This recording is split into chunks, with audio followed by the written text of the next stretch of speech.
उत्तर प्रदेश में पहले चरण के लिए हो रहे चुनाव प्रचार में बीजेपी ने पूरी ताकत झोंक दी है। गृह मंत्री अमित शाह, राष्ट्रीय अध्यक्ष जेपी नड्डा, उत्तर प्रदेश के सीएम योगी आदित्यनाथ और केंद्रीय मंत्री स्मृति ईरानी एक साथ चुनाव प्रचार की कमान संभाले हुए हैं। ये सभी बड़े नेता आज भी पश्चिमी यूपी के अलग अलग इलाकों में जाकर लोगों से मिलेंगे और पार्टी के लिए वोट मांगेंगे।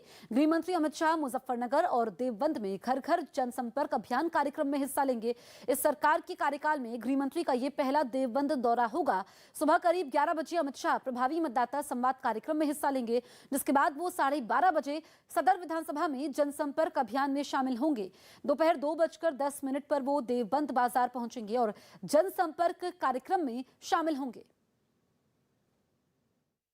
समाजवादी पार्टी के अध्यक्ष अखिलेश यादव ने बीजेपी नेताओं पर चुनाव प्रचार के दौरान पर्चे बांटने पर निशाना साधा और उन पर कोरोना फैलाने का आरोप लगा दिया।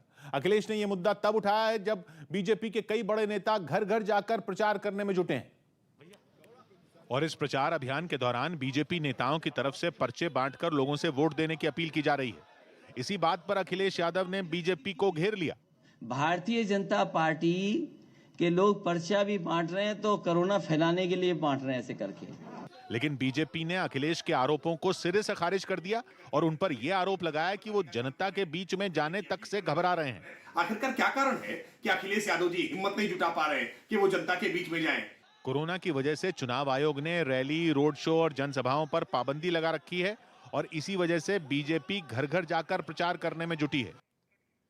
उत्तर प्रदेश के मुख्यमंत्री योगी आदित्यनाथ आज बागपत बड़ौत में चुनाव प्रचार अभियान की कमान संभालेंगे।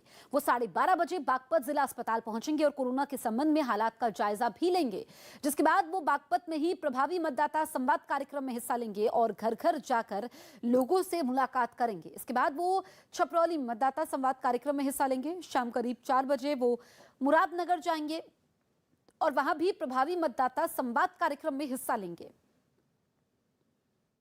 उत्तराखंड की चौबट्टाखाल विधानसभा सीट से कांग्रेस नेता राजपाल बिष्ट का टिकट कटने पर भड़के पार्टी के कई कार्यकर्ताओं ने खूब हंगामा किया। कांग्रेस ने वहां केशर सिंह नेगी को अपना उम्मीदवार बनाया है, जिस पर राजपाल बिष्ट के समर्थन में उतरे कार्यकर्ता इतने नाराज हो गए कि उन्होंने अपनी ही पार्टी का विरोध शुरू कर दिया। टिकट न मिलने का गुस्सा उन्होंने प्रदेश कांग्रेस अध्यक्ष गणेश गोदियाल और पूर्व मुख्यमंत्री हरीश रावत का पुतला फूंक कर उतारा। इस दौरान उन्होंने कांग्रेस के खिलाफ खूब नारे भी लगाए। खुद राजपाल बिष्ट ने पार्टी हाईकमान के इस फैसले पर आपत्ति जताई। जिस तरह की छवि के व्यक्ति को टिकट दी है, वो दर्द यहाँ कांग्रेस जनों में है। खबर है कि पार्टी के इस फैसले से नाराज होकर जिले के कुछ दूसरे नेताओं ने अपने अपने पद से इस्तीफा भी दे दिया।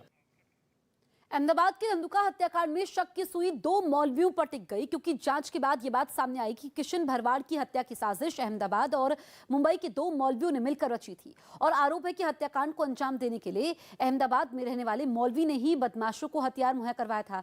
यह घटना 25 जनवरी की है, जब किशन भरवाड़ की बाइक सवार 2 हमलावरों ने गोली मारकर हत्या कर दी थी। बताया गया कि हत्या से कुछ रोज पहले ही उसने सोशल मीडिया पर एक पोस्ट डाला हुआ था, जिस पर कुछ लोगों ने आपत्ति जताई थी, जिसके बाद किशन ने माफी मांगते हुए उस पोस्ट को हटा दिया था। लेकिन शक है कि वारदात को उसी पोस्ट की वजह से अंजाम दिया गया। इस मामले में पुलिस दोनों हमलावरों को गिरफ्तार कर लिया है। इस घटना के बाद राज्य के गृह मंत्री हर्ष संघवी ने किशन के घरवालों से मुलाकात की और आरोपियों पर कड़ी कार्रवाई का भरोसा भी दिया। जमालपुर क्षेत्र के एक मौलवी ने यह हत्याराओं को रिवॉल्वर भी दी, 5 कारतूस दिए। महाराष्ट्र के पिंपरी चिंचवड से दिल दहला देने वाला एक वीडियो सामने आया। वहां भाई कहकर नहीं बुलाने पर एक लड़के की कुछ लोगों ने जमकर पिटाई कर दी। बाद में इस घटना का वीडियो सोशल मीडिया पर वायरल हो गया, जिसमें कुछ लोग एक लड़के को बेरहमी से पीटते दिखाई दिए। कोई उस पर लात चलाता नजर आया तो कोई उस पर बेल्ट से ताबड़तोड़ प्रहार करता दिखा।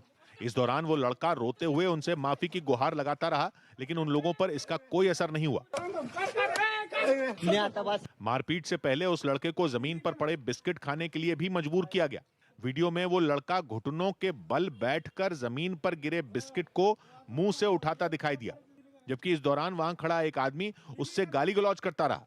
यही नहीं, बीच बीच में वो आदमी उस पर बेल्ट भी चलाता दिखा। बाद में मारपीट की वजह से बुरी तरह घायल हुए उस लड़के को अस्पताल में भर्ती कराया गया। बिहार के सुपौल में दिन दहाड़े एक छात्रा पर हुई गोलीबारी से गुस्साई भीड़ ने सड़क जैम कर हंगामा किया। बताया गया कि गुड्डी नाम की छात्रा अपनी कुछ दोस्तों के साथ कॉलेज से घर वापस आ रही थी। इसी बीच एक बदमाश ने अपने साथी के साथ मिलकर उसे गोली मार दी, जिस पर लोगों का गुस्सा भड़क उठा और उन्होंने बदमाशों की गिरफ्तारी की मांग करते हुए सड़क पर काफी बवाल मचाया। लोगों ने पहले डंडे की मदद से सड़क जैम किया, फिर वहां टायर में आग लगा दी। पीड़ित छात्रा के मुताबिक बदमाश उसे 2 साल से परेशान कर रहा था। शुक्रवार को भी बदमाश ने छात्रा से बात करने के लिए बीच रास्ते में उसे घेरा, लेकिन छात्रा ने बात करने से इनकार कर दिया। इसी बात से बौखलाए बदमाश ने उस पर गोली चला दी।